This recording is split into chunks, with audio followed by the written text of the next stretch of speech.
गुरुर्ब्रह्मा गुरुर्विष्णू गुरुर्देव महेश्वरा सद्गुरु साक्षात परब्रह्म तस्मै श्री सद्गुरुवे नमः। जय जय रघुवीर समर्थ, श्रीराम समर्थ। सद्गुरु चरणांना नतमस्तक होऊन आपण या सुंदर सकाळच्या मनमोहक वातावरणामध्ये सर्वजण उपासना करूनच हे निरूपण श्रवण करायला बसलेले आहात असं समजून आपण या निरूपणास सुरुवात करूया।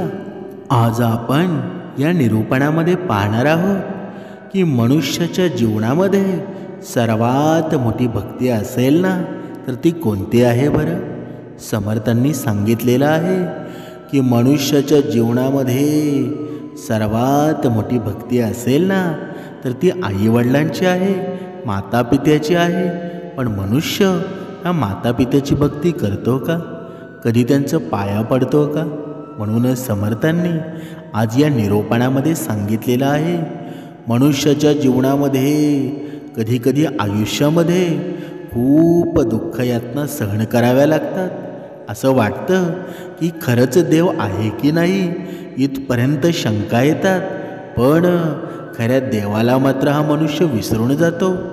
जन्माला आल्यापासून ते मृत्यूपर्यंत भरपूर देव करतो, त्याला देवांची नावंसुद्धा आठवत नाही, एवढ्या देवांची भक्ती करतो।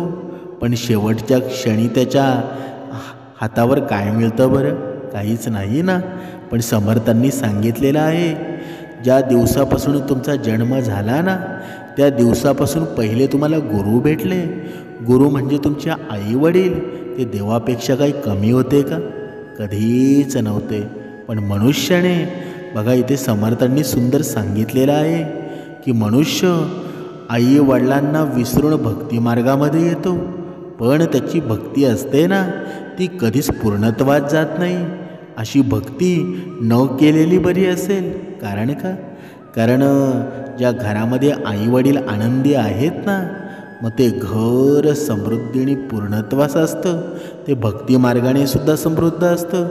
पण ज्या घरामध्ये आई वडील नाहीत म्हणजे आई वडिलांना तिचे तुच्छ लेखलं जातं, त्या घरामध्ये केलेली भक्ती असते ना ती कधीच मनुष्याच्या जीवनामध्ये समाधान निर्माण करत नाही।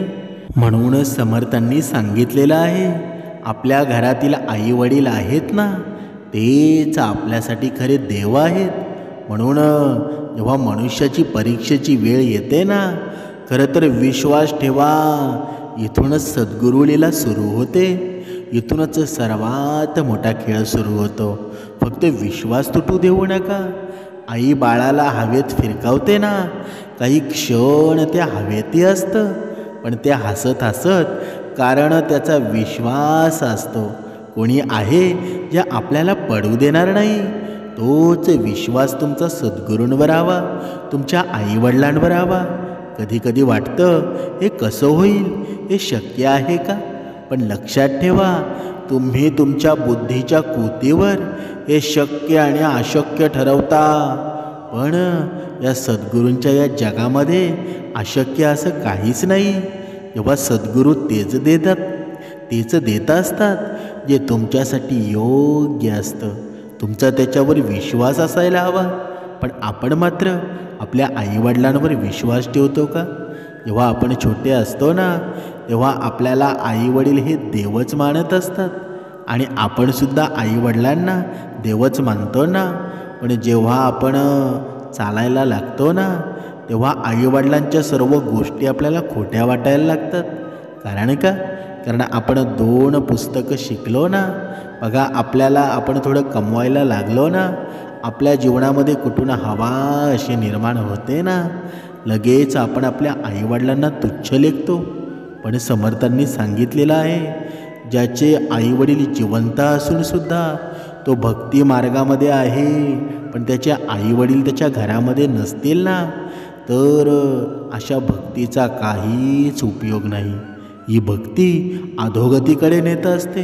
म्हणूनच समर्थांनी सांगितलेलं आहे ना तुमच्या अगोदर घरामध्ये तुमचे आईवडील, तुमची पत्नी, तुमची मुलं जर आनंदामध्ये आणि समाधानी नसतील ना, म्हणजे त्यांना जर दुःख देऊन तुम्ही भक्ती मार्गामध्ये येत असाल तर हे तुमच्यासाठी चांगलं नाही. अगोदर आपलं घर आनंदी राहिलं पाहिजे आणि मग भक्तिमार्ग केला पाहिजे.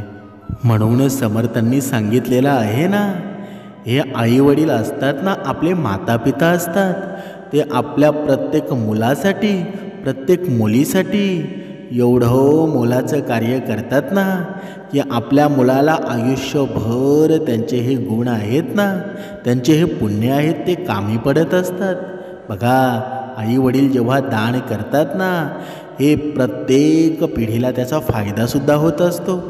पण कधीकधी हा मुलगा असतो ना, तो आईवडिलांसाठी काही करतो का? बघा, आपण एका उदाहरणाद्वारे स्पष्ट करूया की आईवडील प्रत्येक मुलासाठी काही ना काही पुण्य करतातच ना. म्हणून आपण या भक्तिमार्गामध्ये सुद्धा आहोत. एका प्राचीन काळामध्ये एका गावात श्याम नावाचा शेतकरी राहत होता. तो शेतकरी खूप गरीब होता, ज्यानं खूप मेहनत करून कष्टानं घरचा खर्च भागवत होता. त्याला दिवसभराच्या कामानंतर मजुरी म्हणून फक्त 30 रुपये मिळायचे. त्यातून तो दररोज 15 रुपये दान करायचा आणि 15 रुपये घेऊन तो कुटुंबाचा उदरनिर्वाह करत असे. काही दिवसानंतर त्याला 2 जुळी मुलं झाली आणि त्यामुळं आता श्यामच्या कुटुंबामध्ये 2 नवरा बायको आणि 2 जुळी मुळे असे 4 सदस्य झाले. दिवसेंदिवस त्याचा खर्च वाढत असल्यामुळं हळूहळू श्यामला त्याच्या मुलांच्या देखभालीमध्ये अडचणी येऊ लागल्या. एके दिवशी तो शेतकऱ्याचा मुलगा त्याच्या वडिलांना म्हणाला, बाबा, तुम्ही रोज 30 रुपये कमावता, त्यातील 15 रुपये दान करता, तुम्ही फक्त 15 रुपयावर खर्च भागवता. मग आपल्या मुलांचं हे बोलणं ऐकून शेतकरी शांत झाला आणि त्यामुळं शेतकऱ्याला शांत पाहून त्याची पत्नी म्हणाली, नाही बेटा, असं नाही. तुझे बाबा 30 रुपये कमावतात, 15 रुपये दान करतात, ते फक्त तुमच्यासाठी करतात, दुसऱ्यांसाठी कधीच करत नाही. पण 2 मुलांना हे समजलं नाही, कारण ते दोघे खूप लहान होते. मग काही काळ असाच गेला आणि शेतकऱ्याची 2 मुलं मोठी झाली. हळूहळू ती 2 मुलं मोठी होऊ लागली. श्याम एके दिवशी कामावरून घरी येत असताना त्याचा अपघाती मृत्यू होतो आणि जेव्हा श्यामच्या पत्नीला तिच्या पतीच्या मृत्यूची बातमी मिळते तेव्हा तिला खूप वाईट वाटतं. मग एके दिवशी श्यामच्या 2 मुलांची त्या आईला विचारलं, आई, आमचे वडील कुठे गेले? तेव्हा ती म्हणाली, बेटा, तुझे वडील आम्हा सर्वांना सोडून गेले आहेत, ते सद्गुरूंकडे गेले आहेत. जेव्हा वडील जिवंत होते ना, तेव्हा ते दिवसाला 30 रुपये कमवायचे. 30 रुपयांमधून 15 रुपये दान करायचे. मुले म्हणाली, आता बाबा नाही आहेत तर आपलं पालनपोषण कसं होणार बरं? आम्ही पोट कसं भरणार बरं? आई आपल्या मुलांना म्हणाली, ज्या घरामध्ये गरिबी असते ना, मदतीला कोणीच येत नाही. सर्वजण त्यांच्यापासून दूर पळू लागतात. फक्त त्यांच्यासोबत फक्त परमेश्वर असतो, फक्त देव असतो, कारण तो गरिबांचा दाताच आहे ना. तेव्हा मुलांनी आईला सांगितलं, आई, तू असा विचार करू नकोस. आम्ही 2 भाऊ सद्गुरूंकडे जाऊ आणि आपल्या बाबांना परत घेऊन येऊ. कारण सद्गुरू आहेत ना, हा भगवंत आहे, तो खूप दयाळू आहे. आमचे दुःख पाहून त्यांना नक्कीच आमची दया येईल. असे आमच्या वडिलांना नक्कीच आमच्यासोबत पाठवतील. आई मुलांच्या या गोष्टीकडे आई लक्ष देत नव्हती. एके दिवशी श्यामची बायको तिच्या 2 मुलांना घरी सोडून काय आमच्या कामाच्या शोधात गावात गेलेली असते. दुसरीकडे त्यांची ही 2 मुले म्हणजे हे 2 भाऊ आपापसामध्ये विचार करू लागतात की आपण कैलास पर्वतावर जाऊन भगवान शंकरांकडे जाऊन आपल्या वडिलांना परत आणायचं का. असा विचार करून 2 भाऊ वडिलांना आणण्यासाठी घरातून बाहेर पडतात. 2 भाऊ खूप वेळ चालत गेल्यावर त्यांना थकवा जाणवतो आणि एक मोठं वृक्ष पाहून त्या सावळीमध्ये येऊन उभे राहतात. मग वटवृक्षाचे सावळी थोडा वेळ आराम करावा असा विचार करतात. तेव्हा वटवृक्ष मानवी आवाजात म्हणाला, मुलांनो, तुम्ही कोण आहात बरं? कुठे चालला आहात बरं? आजपर्यंत तुमच्यासारखे कोमळ मुले मला सावळीत बसलेली दिसली नाहीत. तेव्हा 2 मुलांनी सांगितलं, आम्ही शेतकऱ्याची मुलं आहोत. आम्ही कैलास पर्वतावर भगवान भोलेनाथांकडं म्हणजे शंकरांकडं आमच्या वडिलांना परत आणण्यासाठी जात आहोत. तेव्हा वटवृक्षानं त्या मुलांचं बोलणं ऐकलं आणि तेव्हा ते म्हणाले की मुलांना, तुम्ही माझ्यासाठी सुद्धा भगवान भोलेनाथांकडे एक प्रश्न विचारा. आणि तो म्हणाला, मी अनेक वर्ष इथे उभा आहे. माझे एकही पान जमिनीवर पडलेले नाही आणि माझ्या फांद्याही सुकत नाही. मी काही पाप केलं आहे का? असं का झालं असावं बरं की ज्याच्यामुळं मला या योनीतून मुक्ती मिळू शकली नाही? याचं कारण काय आहे? मग त्या 2 मुलांनी म्हटलं, ठीक आहे, तुमचा हा प्रश्न आहे ना, आम्ही भगवान शंकराला नक्कीच विचारतो. असं सांगून 2 मुले पुढे जाऊ लागली. आणि वाटेमध्ये त्यांना एक अतिशय मोठा भयानक साप दिसला. त्या सापाला पाहून दोघे भीतीने थरथर कापू लागले आणि उभे राहिले. 2 भाऊ तिथून पळून जाणार होते. तेवढ्यात तो साप मानवी आवाजामध्ये बोलू लागला, मुलांनो, घाबरू नका, मी तुम्हाला काहीच करणार नाही. तुम्ही कोण आहात आणि कुठे जात आहात ते मला सांगा. 2 मुलं त्या सापाजवळ गेले आणि हात जोडून म्हणाले, हे सर्पदेव, आम्ही आमच्या वडिलांना आणण्यासाठी भगवान शंकराकडे जात आहोत. तेव्हा साप म्हणाला, मुलांनो, माझासुद्धा एक प्रश्न आहे. तो भगवान शंकरांना विचारून तुम्ही परत या. मी इथेच बरीच वर्ष पडून आहे. मला आता चालता येत नाही. माझ्या शरीरात थोडासा सुद्धा जीव नाही. मागच्या जन्मी मी असं कोणतं पाप केलं होतं ज्यामुळं मला या जन्मातून मुक्ती मिळू शकली नाही? याचं कारण काय आहे बरं? ती मुले म्हणाली, ठीक आहे, तुमचा प्रश्न भगवान भोलेनाथांना आम्ही नक्कीच विचारू. 2 भाऊ पुढे चालले असताना वाटेत एक सेठ त्यांना भेटतो आणि त्या मुलांना विचारतो, तुम्ही दोघे कोण आहात? इतक्या उन्हामध्ये तुम्ही कुठे चालले आहात? तुम्ही 2 लहान आणि कोमल दिसत आहात. आम्ही दोघे शेतकऱ्याचे पुत्र आहोत. दोघेही जुळे भाऊ आहोत. आम्ही आमच्या वडिलांना कैलास पर्वतावरून परत आणण्यासाठी भगवान शंकरांकडे जात आहोत. तेव्हा तो सेठ म्हणाला, माझा एक प्रश्न भगवान शंकरांना विचाराल का?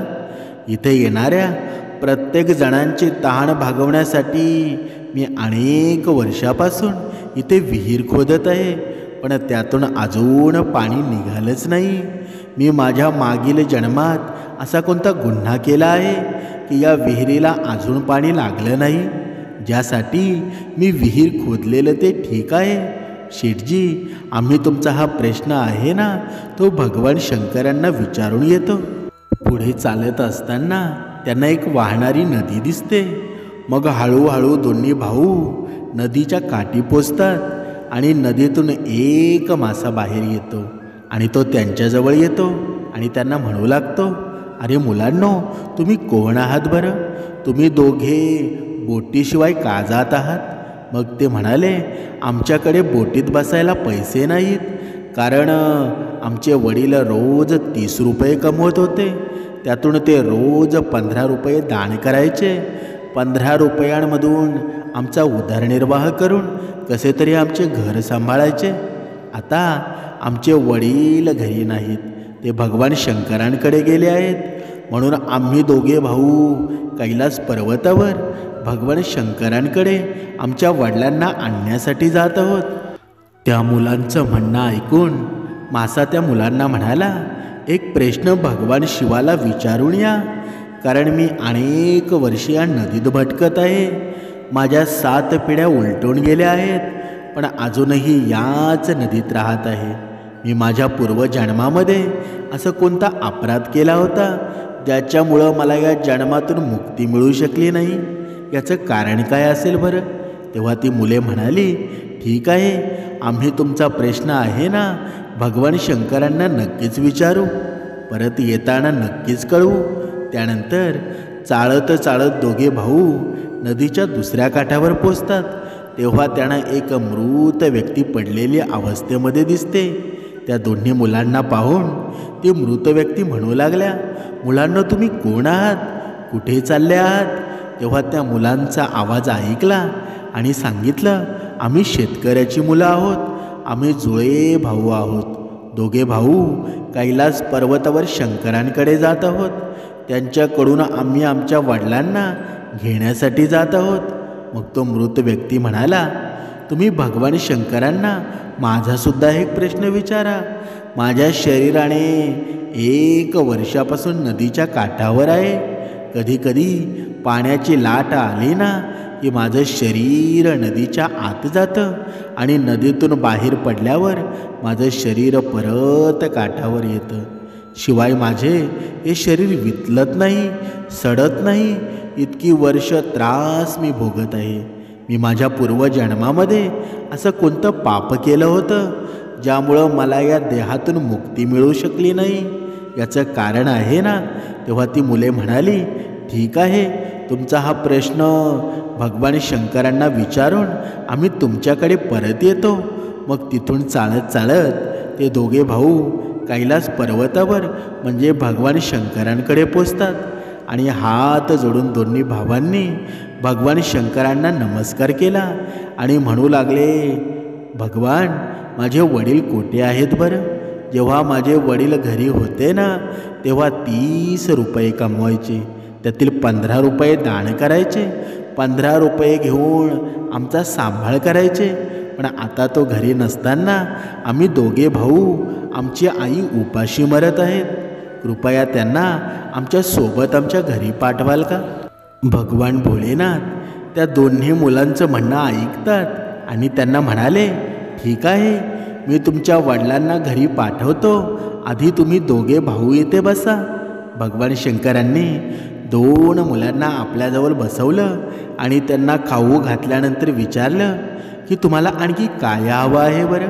मग त्या दोघांनी भगवान शंकरांना वाटेत जे घडलं ना ते सर्व काही सांगितलं.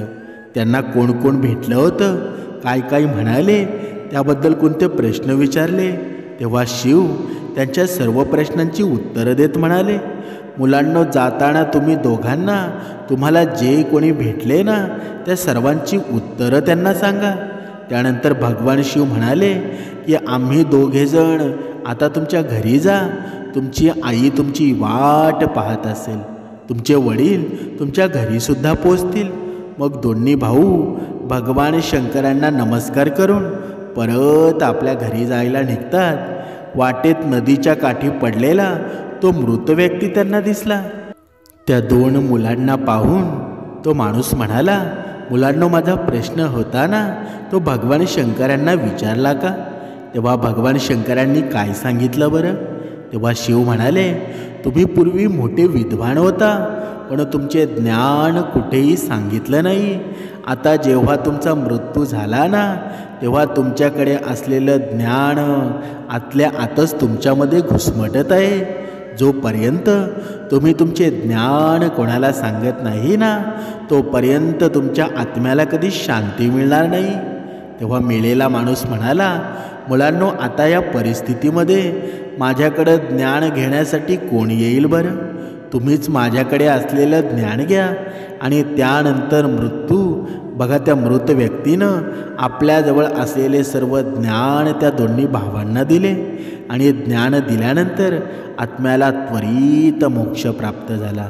बघा, इथे समर्थांनी सुंदर सांगितलेलं आहे, जर आपल्याकडे जर ज्ञान असेल ना तर ते आपल्याकडं न ठेवता दुसऱ्याला नक्कीच दिलं पाहिजे. ज्ञान असो किंवा पैसा असो, जेव्हा तुम्ही पैसा दान करताना तेव्हा तो पैसा भरपूर प्रमाणात वाढत असतो. म्हणून मनुष्यानं दान करायला सुद्धा शिकायला हवं. आणि जेव्हा हे ज्ञान आपण दुसऱ्याला देतो ना तेव्हा ते आपलंसुद्धा ज्ञान वाढतं आणि त्याच्यामध्ये भक्तीसुद्धा होत असते. म्हणून प्रत्येकाने एक गोष्ट लक्षात ठेवा, आपल्याकडे जे ज्ञान असेल ना ते नक्कीच दुसऱ्याला दिलं पाहिजे. नंतर त्यांना चालत असताना वाटेत तो मासा दिसला. मासा मासा म्हणाला, माझा प्रश्न तुम्ही भगवान शंकरांना विचारला का? दोन्ही मुले म्हणाली, हो मासे मामा. शंकर म्हणाले, तुमच्या आत अमृत आहे. जोपर्यंत तुम्ही अमृत कोणाला देत नाही ना, तोपर्यंत ते व्यतीत राहील. मासा म्हणाला, मुलांनो, आता माझं अमृत कोणाला मिळेल बरं? तुम्हीच दोघे हे माझे अमृत असलेलं घेऊन जा. आणि मग माशानं त्याचं अमृत त्या दोन मुलांना दिलं. माशाचा आत्मा अमृत देताच त्यांना लगेच मोक्ष प्राप्त झाला. अशा पद्धतीनं दोन्ही भाऊ तेथून पुढे निघाले. वाटेत त्यांना शेठ दिसले. ते होते येणाऱ्या जाणाऱ्याची विहीर खोदत होते. शेठ दोन्ही पोरांना पाहताच म्हणाले, माझा प्रश्न भगवान शंकरांना तुम्ही विचारला का? तेव्हा मुले म्हणाली, हो. शिव म्हणाले, तुझ्या घरी 2 कुमारी मुली आहेत. जोपर्यंत त्या मुलींचे लग्न करून त्यांचं कन्यादान तू करत नाहीस ना, तोपर्यंत तुम्ही खोदलेल्या विहिरीमध्ये पाणी येणार नाही. तुझे जे कर्तव्य आहे ना, ते अधिकार तुमच्या मुलींची लग्न करा आणि कन्यादान करा. मग विहीर खोदून घ्या. मग तो शेठ त्या मुलांना म्हणाला, मी आता मुलींसाठी लगेच मुलगा शोधण्यासाठी कुठे जाऊ बरं? तुम्ही दोघे माझ्या मुलींसाठी योग्य दिसत आहात. तुम्ही दोघे खूप साधे स्वभावाचे सुद्धा आहात. तुम्ही दोघे सारखे दिसता आणि दोघेही तरुण आहात. विवाह पात्रसुद्धा आहात. पुत्रांनो, तुम्ही दोघे माझ्या मुलींसोबत लग्न करा. मग त्या सेठनं आपल्या 2 मुलींचं लग्न त्या 2 मुलांशी लावून दिलं. आपल्या 2 मुलींना भरपूर पैसा देऊन त्यांची पाठवणीसुद्धा केली. मग दोन्ही भाऊ पुढे निघाले आणि वाटेत त्यांना साप भेटतो.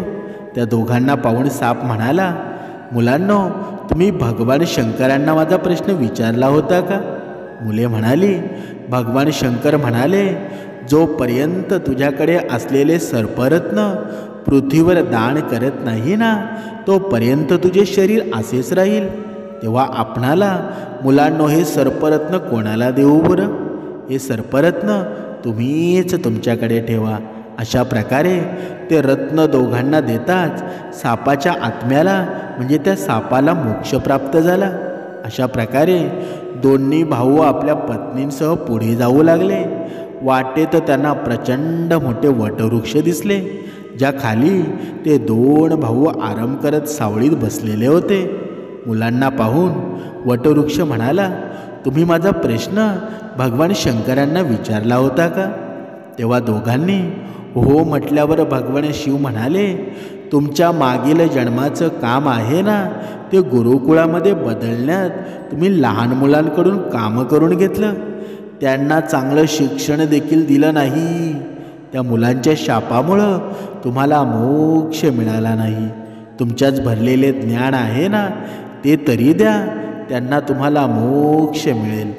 दोन्ही मुलांचं हे संभाषण ऐकून ते झाड म्हणाले, हे ज्ञान मी कोणाला देऊ बरं? माझे ज्ञान कोणी घेत नाहीत.